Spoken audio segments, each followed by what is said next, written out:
Our guest today was an individual state champion in the state of Kansas when he wrestled in high school.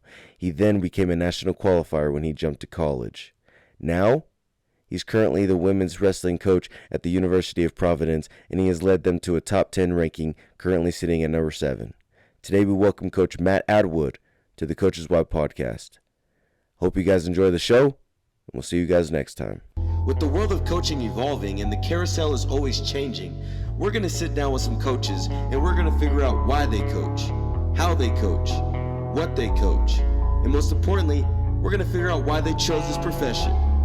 My name is Casey Wilkinson, and I'm your host of the Coach's Why podcast.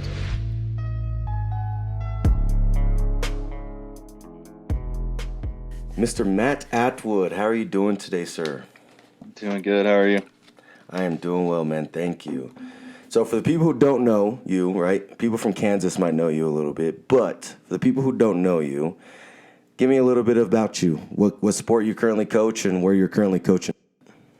I'm the head women's wrestling coach at University of Providence. We're in Great Falls, Montana.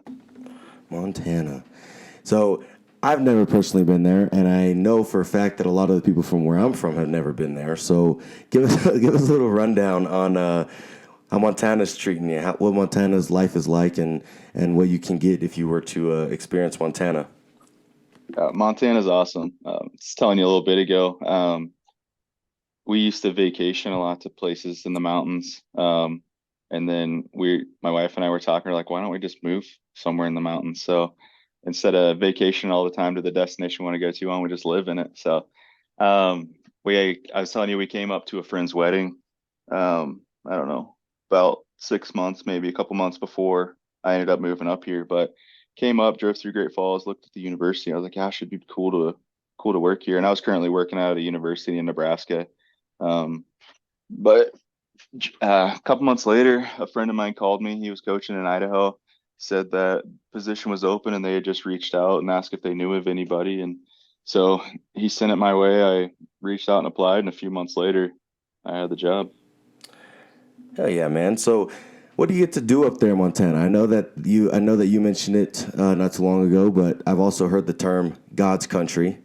So, I mean, why do they call it that? It's hard to be stressed in a place like this. It's awesome. So, I mean, they call it Big Sky Country, and it's kind of weird and you don't understand until you're here, but like the sky actually looks bigger when you're up here. Like it looks huge. It's beautiful. It's awesome. Like there's just so much to do in Montana. So got into mountain biking a little bit, really big into fly fishing, hiking, like all that stuff. Like all of it's in my backyard. So we're a couple hours from Glacier National Park, probably one of the most beautiful places in the US. So real easy to jet up there for a weekend. Real easy to stay right here. I mean, there was mountain ranges that surround both sides of town. The Missouri River runs right through the middle of town. It's an awesome location. So much to do. It's real nice if having a stressful day or whatever, and just walk down to the river and go fishing for a little bit. Yeah, and you sent me some pictures of you ice fishing up there. I didn't know you could ice fish in Montana, which I'm probably just gullible or ignorant to how cold it is up there. But I went to school in Colorado at Adams, and it got really cold. I mentioned that in the last episode of, there's the time I think my junior year got -40 with wind chills like -60. So it got really cold. But how cold does it get in Montana? Well, I try to keep that a secret so my recruits don't get scared off. Oh, I see you playing the long-term game. I got you. Yeah. Usually most of the year is beautiful. The spring, the fall, the summer's awesome. Winters usually aren't like terrible, but about February, about this time frame, we'll hit some cold. So I actually missed the cold snap this year. We went back to Kansas for Christmas, and it was like, I don't know, it was probably in the 30s. And I went home and it hit -54 here. And then Butte, which is a couple hours away, hit -72 wind chill.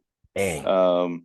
And then I got back here like a week later and it was 55 degrees. So Butte had a 130-degree temperature swing, or I guess it'd be a 130-degree temperature swing in less than 10 days. Wow. That's impressive. So pretty wild, but I mean, it's in the 40s right now and we're almost in February, so it's definitely bearable. Yeah, no, that's that's pretty freaking cold up there, man. Well, It's crazy though too, because you get Midwest cold is like cold. It's like wet, windy, cold. yeah, Up here, the temperature might hit lower, but it doesn't really feel that cold because it's dry and um, a lot of our teams like California, Hawaii, like warm weather states, and they're used to the cold here. We went to Iowa for a tournament, or I guess we were in Missouri, early November, and they're like, "What the heck is this? Like, get us back to Montana." Like they hate that like wet, windy cold. yeah, the make you hate your life cold. Yeah. Yeah, for sure. I was the same boat. I mean, I understand why you try to keep it a secret, though. I mean, you you have to tell them it's cold, but you want them to experience it yourself. I gotcha. I understand. They get used to it. Like a lot of our Hawaii girls never seen, or most of them never seen snow before, and they get up here and they're complaining, and about 2 weeks later they're out sledding and snowboarding and playing in the snow. So they're enjoying it after they get used to it.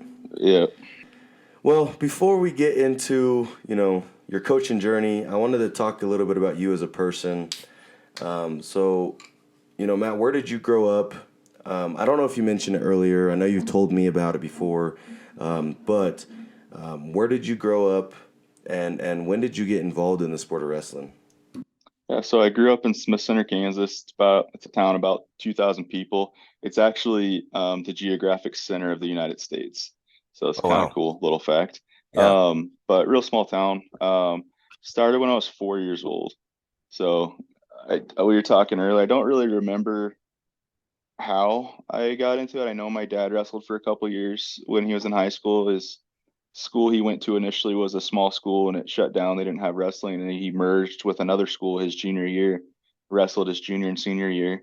And then I'm sure he asked me if I wanted to wrestle, and I probably thought it was WWE, and rest was history. So I started yeah, wrestling. yep. Yep. I was the same way my first day wrestling. I was like, oh, I'm going to do that. And I wanted to go in and DDT somebody. And that coach cut that short real quick. That was probably one of the first things he said, actually, this isn't WWF. We're not going to powerbomb anybody. So I guess that's the young kids' initial thought process. What they see on TV, oh, wrestling. And Yeah. that you don't have ropes and you can't clothesline people. I mean, I guess you could crossface, but you can't clothesline people when they're running at you. I remember we had a little kid that one of the dads was running our club practice when I was, I don't know, 4 or 5. And the kid asked, when do we learn how to do power bombs? And that's when we got told pretty quickly that's not what this is. Oh yeah, so I guess it was. I guess it wasn't just where I'm at. So, well, I mean, I'm glad that those coaches know how to cut it off early. They don't want any injuries. Yeah. So, as you developed into the sport of wrestling, I know you said you played football, correct, before. Yep. As you developed into the sport of wrestling, when did you realize that you could play at the next level? And whenever you got to that point, what was that recruiting process like? Yeah. So I think I told you before, we were a big football town. So we were small town. We're not the biggest school in Kansas winning state championships, but um, that's what I grew up like role model in the football players. Those are the people I wanted to be. When I was coming up, starting when I was a seventh grader, our football team won state, and then we were undefeated for the next 5 years. So we won six in a row, had the longest winning streak in the country, and I was 100% set. I was playing football in college. It wasn't a doubt in my mind, which I don't really know why, because wrestling had been what I had done my entire life, and kind of at the time what my identity was. Like everybody and knew that I was a wrestler, and but football was what I was planning on doing. My senior year, I won state. One of the wrestlers at Fort Hays State, he was actually my camp counselor when I think I was a seventh or eighth grader. So he was a fifth year senior at the time, and he came up to me at the state tournament and was like, "Hey, what do you think about wrestling in college?" And I had never really thought about it. I was planning on playing football. And not long after, one of the coaches at Fort Hays reached out to me, went on a visit there, and really enjoyed it and started wrestling. Oh, okay. So you had it. So a kind of unexpected turn turned you into taking wrestling more seriously. And so did you wrestled in college, correct? Yeah, Yeah. correct. Where did you wrestle at, and whenever you got into the recruiting, your senior year, junior year, whenever you started getting offers or recruiting, what was that experience like? Yeah, so went to Fort Hayes to start. Um, I had never like drank or anything in high school. Like our everything was like super straightforward. Like we want to be state champions. It's not what we do. I went to college, redshirted. Fort Hayes is a pretty big party town, and I really realized pretty quick that's not where I wanted to be. Um, so after the first year there, another school in Kansas started a new program. The two coaches that were going to be taking it over were multiple time national champions at UNO. They grew up in Kansas. I've known them for a really long time, and ended up transferring there to help them start that program. So my first year at Hayes was a redshirt year, and then I went to Bethany College for a few years. Ended up so actually my first year at Fort Hayes ended up being a medical redshirt year because I got mono and I was in the hospital for a couple weeks and missed a lot of seasons. So Oh they wow. ended up giving me a medical that year. And then I took a redshirt year when I was at Bethany College. And then my going into my senior year, I was at a training center in Omaha with Zach Dominguez. He runs MWC. He's on Newark Athletic Club staff, and I think he's one of our Olympic Greco coaches now. So I was training with him that summer, and my coach called me, said, "Hey, I got a job offer. I'm going to be moving to Baker University, which is another school in Kansas." And a lot of my so our team kind of split a little bit. Most of my team followed him. Um, None of my practice partners really did. So if I was going to transfer there, I wasn't really going to have practice partners. So where I was up in Nebraska at that training center, Dominguez came to me. He's like, "Hey, what do you think about Concordia University?" And I didn't know anything about them. So kind of looked them up. Two of their coaches were national champions. Dana Vogt was the head coach. He wrestled at Iowa State for a stint. Um, he had a lot of success as a coach. Still has a lot of success at coach. He's the Doane University coach now. I think they're third in the Oh yep. country, Yep. doing very well. Um, but just looking at who my practice partners and stuff were going to be, it just felt right. One of my friends that I grew up with wrestling, he ended up playing football in college, and he actually had just taken a graduate assistant spot at Concordia University.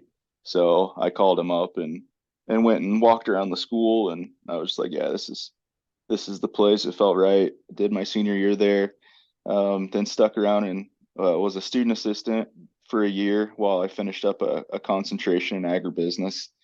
Um, and yeah, kind of Pick that's off where I from ended there. up, I guess. Yeah. Yeah. Okay. Man, so you got to experience a few different places, a few different coaches, and really were in the recruiting process more than once. Yeah. Well, looking back at it now, that helped me a ton as a coach because I didn't see one coaching style for 4 years. I saw three different coaching styles. I mean, four other assistants, five, six, a bunch of different coaching styles. Um, and I kind of just picked and chose what helped me, what worked for me, what I liked, and that's kind of developed who I am as a coach today, I guess. So had I not bounced around a little bit, I probably wouldn't be as well rounded as I am now. Not to say that I'm super well rounded, but I feel more rounded Yeah, now yeah, because of yeah. those experiences. No, yeah, for sure. I actually like that you said that you pick and chose because I know it's a different situation because you got to choose your coaching staffs essentially. But I'm the fourth head coach here. I think in the last 5 or 6 years. So, a lot of my kids, they've saw a new coach almost every year they were here, or at least since they were seventh or eighth grade. They've seen new high school coaches. So, we try to get the kids who are older who have experienced that to, pick and choose what you like that you've seen from the past and just accept, where I'm at. Like I'm not going anywhere. I'm not gonna up and leave. Blah blah blah. Obviously I'm trying to get in their mindset to buy into what we're trying to get to them. But I appreciate that you were able to pick and choose. What you liked from each of the coaching staffs to both help you as I guess at the time as a wrestler, but now as a coach. So I think that does help. And I think that depends on your mindset as a kid too. Obviously, if you're stuck in your ways and if you're not open to being coachable, I think that may I mean, it will. I think it'll kind of deter you from what really could be versus, just being open minded and, like you said, picking and choosing what works and just taking it and running with it. Yeah. So, well, I appreciate that, getting into a little bit about you. So was there ever a coach in your life who made it, or I guess, was there ever a coach who made an impact on your life? And if so, why, what was it about them that made that impact? I mean, every coach has made an impact in one way or another, whether it's positive or negative. Looking back at, I had a high school football coach that I mean, he was the reason we were winning state champions. He retired, I think, the year or 2 years after I graduated, but I think he had finished his high school coaching career at like something close to like 430. Wow. So insane resume. And he just, I mean, there's not a day in my head that like quotes from him don't rattle through my head while I'm coaching stuff like, I mean, just things from like definition of character and just pushing things on girls that I learned from him. I would say he has one of the biggest impacts in my life. But looking back at other coaches too, like Cody Garcia was one of my coaches in college, and I I reached out to him even when I didn't transfer with him for my practice partners going. I reached out to him constantly. Like I still reach out to him constantly, like learning to coach and stuff. He's made it a tremendous impact on my life as well. Right. Okay. Yeah, I think it's important to have some coaches that teach you as a student or as an adult positive ways, but also having some. I don't really believe that it's hard because I don't like no one likes having a bad coach or a negative coach or made you feel like trash or whatever. But I think that if you do experience that, you appreciate the good coaches, but it also makes you realize what you do and don't want to be as a person when you're older. So I think that that's good that you still have that contact. I'm the same way. I still have some coaches who I reach out to every single week almost or bi-weekly or depending on what they're doing in their life every few weeks. So I think that's huge to have both as an influence, but also as a in the back of your mind. Oh, he still loves me. I made an impact. He made an impact on my life, and he's still doing that to this day. Yeah, it's pretty cool. And I have other coaches too. Dana Votes made a really big impact. I talk to him weekly. Zach Dominguez helped me a lot, but they all helped in different ways. Like Cody helped me on the technical side and just being a good person. Vote was really big on the mental side for me. So like, I mean, there's a lot of different coaches that have impacted me in a lot of ways. I don't want to leave anybody out, but Right, of course. those are the ones that stick out to me for sure. For sure. Okay. So when did you decide that coaching is what you wanted to do? Right? Because I mean, there's so many professions out there, and I know you went to school for you said business agriculture, right, or agriculture business. So I mean, obviously that's a completely different field than coaching. And I know we have to go through the college, get our degree, right? That's what we're going to school for. But when did you decide that this is what you wanted to do? At what point? Yeah. So I think I knew from an early age, at high school age, I wanted to coach, but I knew I didn't want to teach. I didn't want to be a teacher. But I didn't I didn't even think at the time coaching college was an opportunity or was even going to be available to me. Um, but I knew I wanted to coach. So I was always trying to figure out how I could coach without teaching.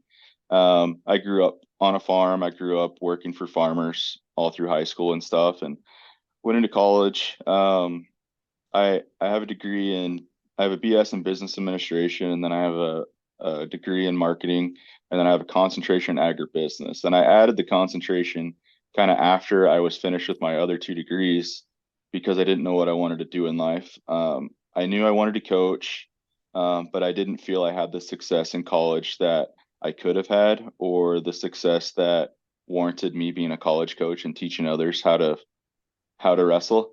Hmm. So I kind of ventured to ag. I was like, well, I grew up farming. That's kind of what I've always done too. Maybe I'll go to that path. And so actually, when I graduated college, um, I took a job in Colby, Kansas for a company doing some agricultural stuff for them. Um, didn't love it. Wrestling was still on my mind every day. I started helping the Colby Community College there, David Norhughes. Yep. I was helping him, I don't Great know, program, by the way. yeah, 3, 4 days a week. He's another one that made a good impact on me. I was only with him for a short time, but I learned a ton from that guy. Um, but yeah, I was there 3, 4 days a week, and I knew right away because like just in my job, I wasn't doing what I wanted to do. I wasn't happy. Like I just wrestling was still my identity, and so all I could think about was getting off work and going to help coach. And I ended up moving back to Nebraska after that job. I knew Colby wasn't where I wanted to live. I didn't love that job. I wanted to get back to Nebraska. Um, uh, I was dating my well now fiance, soon to be wife, and she was in Nebraska, and I was like, I'm going to move back to Nebraska, and I'm going to help kind of be a volunteer assistant at Concordia University where I went to school. So I talked to the coach, found another job in agriculture, was working there for a year, coaching as much as I could, and still wasn't happy with my job. Still wanted to coach. Didn't know of any opportunities really. So I applied for a couple GA spots at Concordia, the strength coach GAs, just because I thought I could wrestle too. Right. I applied as the graduate assistant for the wrestling team. But then Dana Vogt called me, and he needed some help at Midland University. So he had just went to Iowa State. Um, well, when he was coaching at Concordia, the year I graduated, he went to Iowa State as kind of like director of ops for wrestling. Um, he ended up leaving that job and taking this job at Midland as the head coach. So he called me, needed some help. So I went there kind of on a whim. Like I was making good money working in agriculture. I just didn't love it. Right. And I took the job with him on just kind of we don't know if we're even going to be able to make this a full-time thing.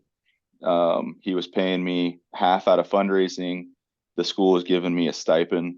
So I wasn't making barely enough to pay my bills. Right. And so I had a little money saved up, quit a good paying job, accepted this job. And in about 6 months, I moved from the assistant to both programs, both men's and women's, to the head women's coach. And they made it a full-time deal for me. Wow. So that's where I went. And still, I mean, you never make that much in college, but I was still not really making enough I was making enough to pay my bills, and that was about it. I was just getting by. Right.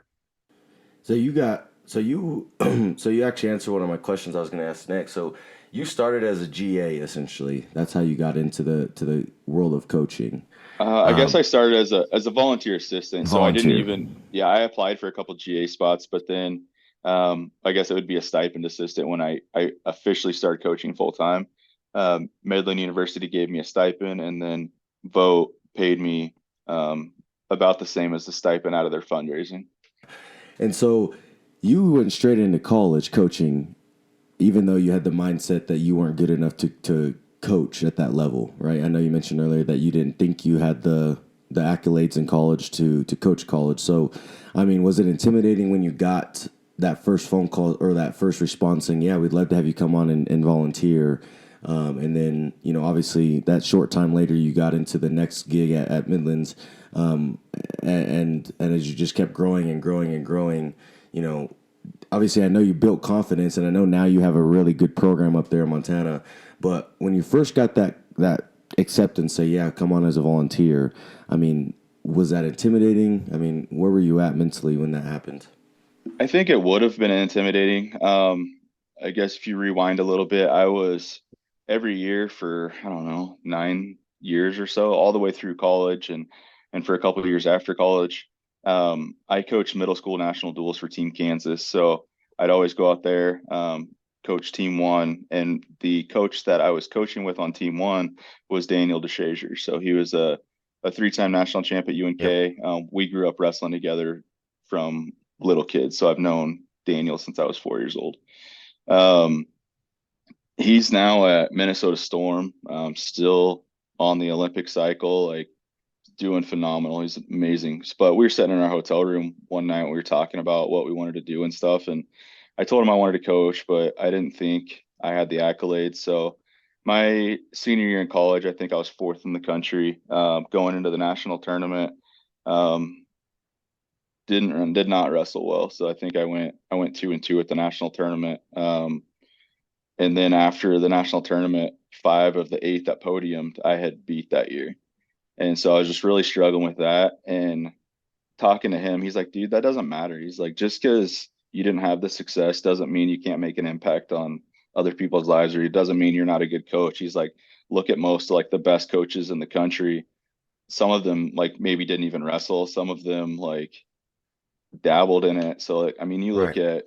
at Coach Denny at UNO, they won what 6 out of 8 national titles in a row.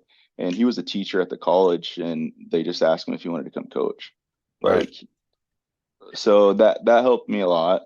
And I had a lot of trust in Dana Vogt, and I knew that I was going to learn a ton from him being underneath him. So I went there, and actually he was only there for a handful of months after I had taken the jobs and when he moved over to Doan. So kind of my initial plan was to learn from him. And then when I took over the head position, I was going to be labeled as the head coach, but Vogt was still going to be there to kind of help me make the decisions I needed to make.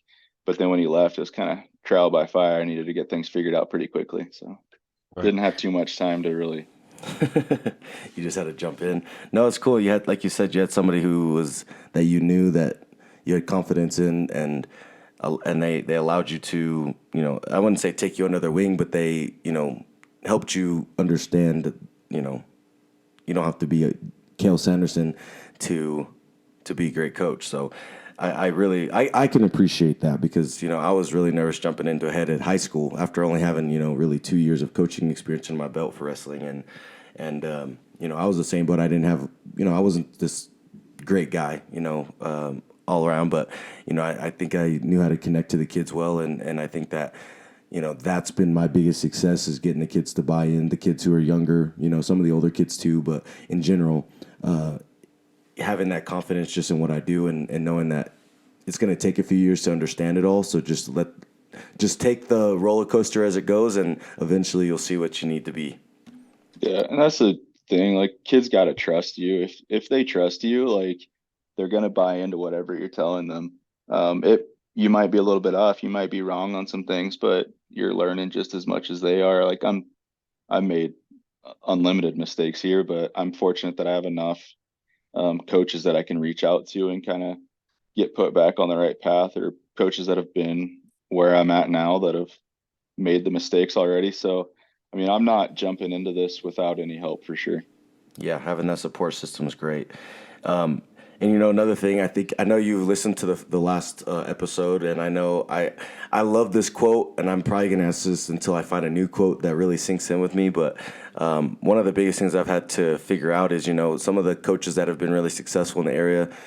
This area is really good at wrestling in my particular county. My other big school in my crosstown, they've won back-to-back titles the last 2 years, and then the small school that's 10 miles up the way, they've won 5 in a row, and essentially the next level down, or now it's small school. So comparison is the thief of joy is my quote that's really hung on to me recently, and I've really had to just allow that to let that sink in with myself, to not try to compare myself to them, because eventually at some point we'll be right there where I want them to be and where I want us to be. So when it comes to that quote, I asked the last guest on here, and I guess I'll ask you. What do you think about that quote right there? Comparison is the thief of joy. Harrison's Thief of Joy. I like that a lot. I'm gonna have to. You have to steal it. It's all you. Go ahead.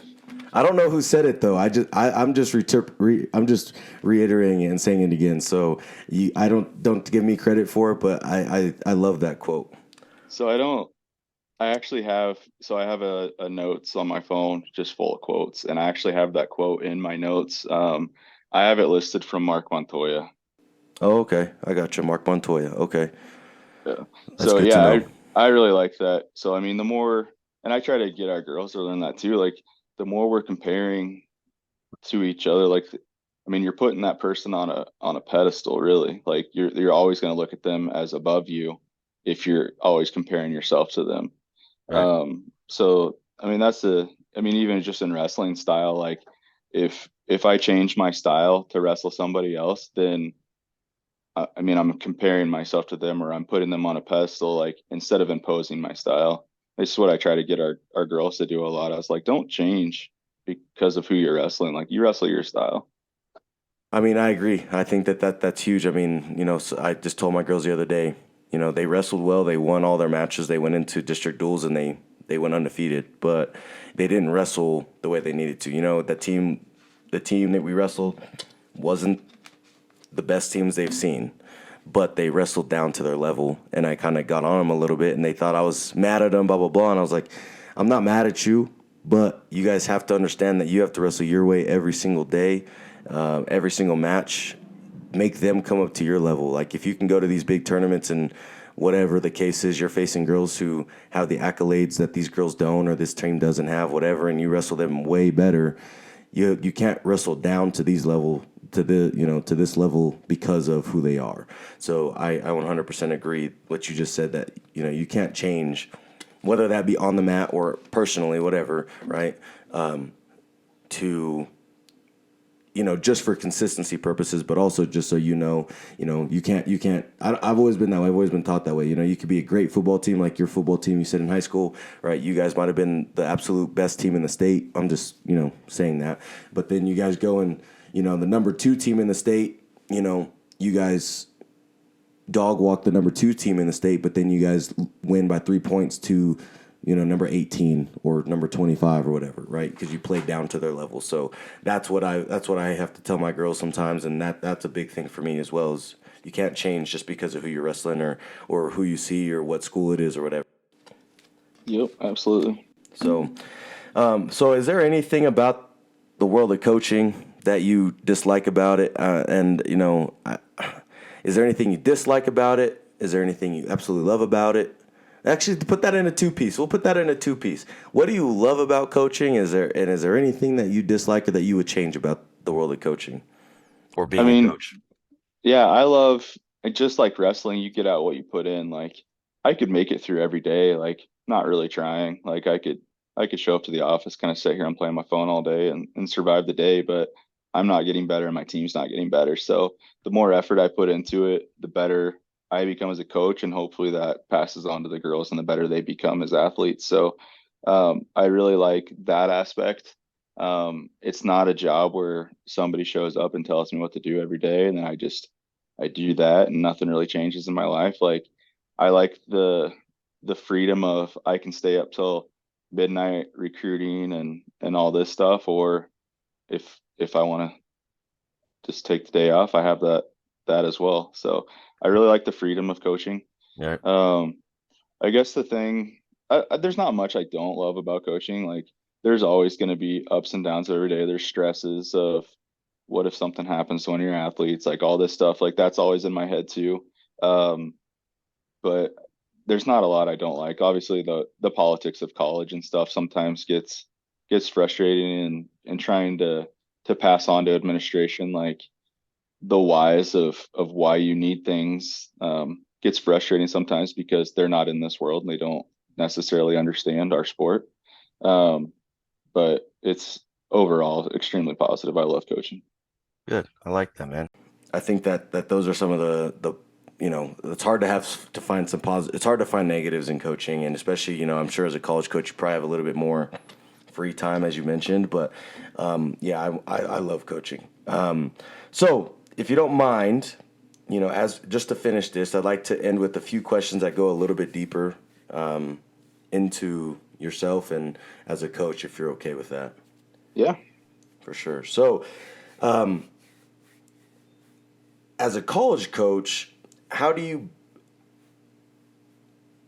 go about your recruiting? What do you love about recruiting? What are some of the things that you take from recruiting itself each year? Because obviously recruiting in college is the most important part, or one of the most important pieces. So as the recruiting process happens, right? What is something that you take from it every single year, and what do you enjoy about it? Yeah. So I enjoy the relationships that you build with coaches and athletes, and just when I first started coaching. So like I mentioned, I was an assistant to both programs. Obviously, I wrestled as a male, so I've never like been around women's wrestling that much. And kind of got thrown into it. I didn't know any coaches really.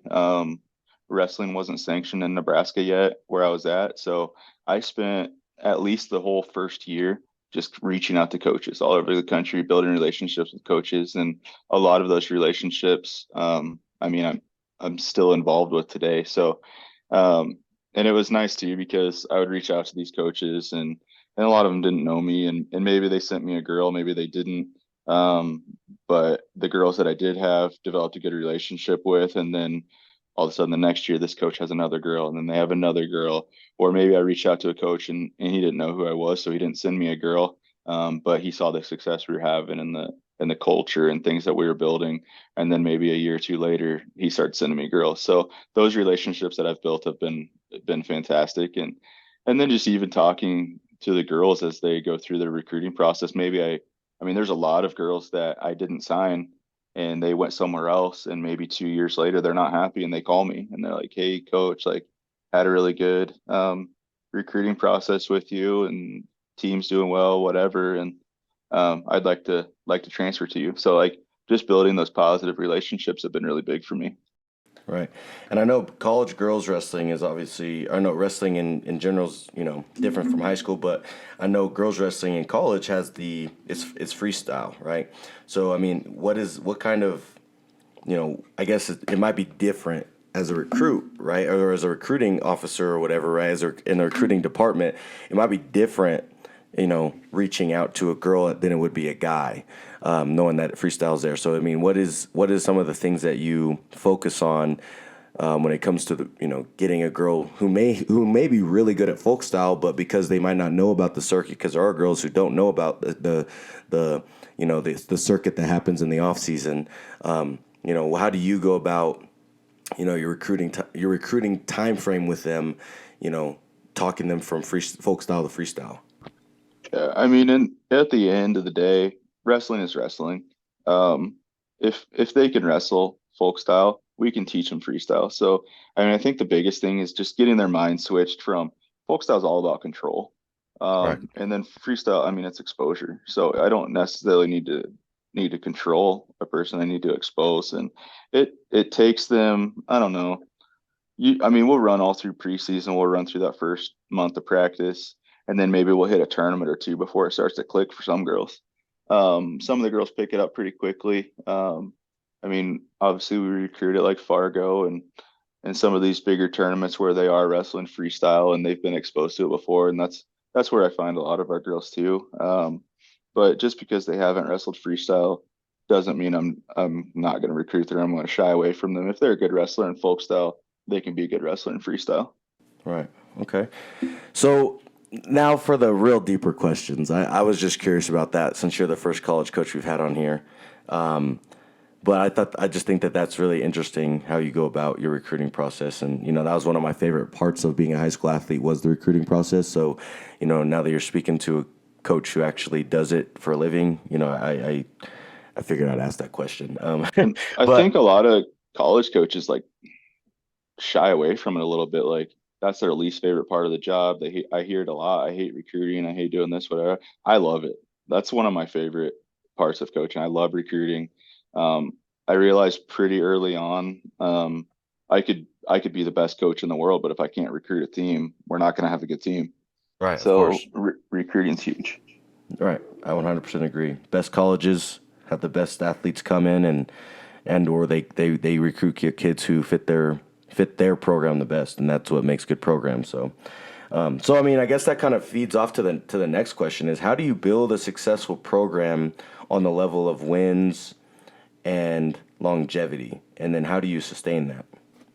You have to build a culture. So Which actually would be one of the questions I asked is how do you build a successful culture on the level of buy-in or mindset? So I guess you can kind of answer those two cohesively. okay, so do you know who Matt Lysell is? Uh, I do know who that is, yes, sir. Okay, so for those of you who don't, Matt Lysell has coached baseball, I think, at every level from little kids to the MLB. So one of his quotes is, I think it goes something like, and I put this on our team expectations every year when the recruits come in, but a bad team, there's no leaders. a good team, only the coach leads, and a great team, the athletes lead. So that's really what I'm after. I want, like, I mean, there's some stuff that I should probably step in and fix, but I try to push it onto our captains, onto our girls, because I want them to make those corrections themselves, because it means more coming from them. Right. Um, and so I think that's what the culture is, when the team starts making the correct decisions, and leading by example, and making sure everybody else is, like, we have the same goal. Like, that's the big thing too, setting a standard goal that everybody's moving for or moving towards. And when people start to stray off, if the girls go grab them and bring them back in to a straight line, that's when you have success. So I think that's the biggest thing for me, is you got to build a culture. I love And that. when I got here, it was a little rougher here too, just because this school had 4 coaches in 4 years. I got here, um, I think it'd been at semester of going into the 5th year of the school year here. So I got here in the December of 2020. So school was shut down here for COVID. I accepted the job, moved up here in December, and then I coached the second semester here. The team here had 4 coaches in 4 years. They don't have a culture. You can't build a culture Right. if you have a different coach every year, because it's a new culture, and it just, you can't ever build anything in that way. So, and the girls didn't have any trust. I mean, they had 4 coaches in 4 years. Like, I was just the next coach in line that was going to leave. Um, so it took a little bit there to build a culture, especially during a time of COVID, when team bonding is extremely important. Going and competing together is extremely important to building that culture, and we weren't able to do those things. Um, so, and also when I moved here, 12 girls transferred with me, and then the coach that had left before had recruited a full class and then left, that she never got the coach. So we merged 3 teams during a time when they weren't able to even hang out, like, outside Right. of wrestling practice. Um, so that was a struggle a little bit, and it's not because the girls didn't get along; they just didn't know each other, and we tend to stick with what we know. So the girls that transferred with me hung out together. The girls that had been with 4 coaches in 4 years stuck together, and that new recruiting class stuck together. The next year was a little bit better, with some restrictions getting lifted off of us. We were able to compete more team bonding. We talk a lot with the girls about, like, a team that doesn't get along is a weak team. Like, For they're not sure. the teams that are going, like, for national championships. The teams that stick together and bring each other up when they're down and stuff, those become strong teams. Um, so that, I guess, that's, if that answers your question, that's kind of. No, it does for sure. I think that's important. All the best teams that I've ever been a part of we were family. All the worst teams that I was a part of has been, we were separate. You had cliques or you had groups or whatever where you were, seniors and juniors were together and the young kids were together. So, or whatever. So I 100% agree with that. There's always going to be that too. Like, not every single person on the team is going to get along, but I want them all to respect each other, and Right. and It's a have each family. other's back. Yeah. Yeah. It needs to be a family, you don't get along with your family every Christmas or every Thanksgiving or when you're extended time, but at the end of the day, right, your family. So, that's what it needs to be, and that's what the culture should be, right? So I understand where you're coming from. Like, I know it's not always going to be perfect, but at the same time, it also has to work cohesively. Yeah. So, so do you have any tips for, I'm new as a head coach, and I guess really new into coaching relatively if you look at my time frame. But in general, right, whether it's to me or to any new coaches out there, do you have any advice or tips for any new or struggling coaches out there? Um, well, I mean, it depends what you're struggling with, I guess, but I just think I think the biggest thing is your athletes have to trust you. Whether you know what you're doing or not, if they trust you, they're going to follow you, they're going to buy in. Um, I think, yeah, I think that's the biggest thing, is just letting them know, like, the ins and outs of why I do things too. Like, I don't, like, I'm not making you run because I'm mad at you or whatever. I'm making you run to make you better. Like, whatever the instance is, like, I like to try to tell them the why behind most everything that I do. And then I can't break their trust. They have to trust you. Right. So building trust is your big tip, which which I appreciate, because I think that, a lot of coaches don't express their why a lot. And I'll be honest with you too. There's times where I explain the why, and sometimes there's times where I don't. And I think, my kids buy into me relatively well. But I mean, obviously, I can understand where you're coming from with the why. So, giving the why is an important piece of the puzzle. I think especially with our girls too, like understanding why and technique, like just teaching technique is big for them too. Like, so a lot of times when I'm teaching technique, it's like, I do this because if I do this, then this person does this. And they're like, oh, okay, that's why we do that. And like it I just see. clicks for them better. Right, right. No, I like that. I like that a lot. So, sir, we are on to the final question of the episode, and it's the title of it. The why. Why do you coach? What is your why? It's a good question. Um, so I think for a while, I mean, if you would have asked me why, I don't know, 5 years ago, I mean, wrestling was my identity. That's all I've ever known. That's all I've ever done. I've done it since I was 4 years old. Like I don't remember a time when I wasn't wrestling. Um, but now like I love like our athletes, like taking a different job is is impossible. Like I could be in a terrible situation, getting paid terrible. Like it's hard to leave those athletes because you love them so much, and you've built those relationships, and just watching them grow and stuff. Like that's why I coach now. I really enjoy that. Because this is what you love. All right. Well, I appreciate you jumping on, going through the technical difficulties at the beginning and having to restart.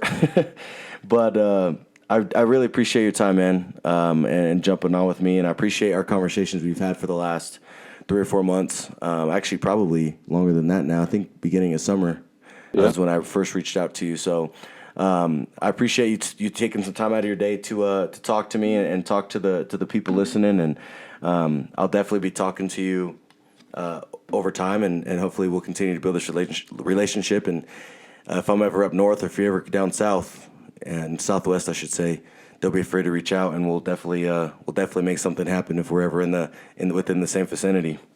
yeah. No, I appreciate the opportunity. Thanks for having me on. Of course, brother. Or brother, I said brother and bro at the same time. Brother, appreciate it, Brody. They mean the same thing. Yeah, exactly. And hopefully we can get you back on here we can retouch base and get you back on here at some point. Yeah, absolutely.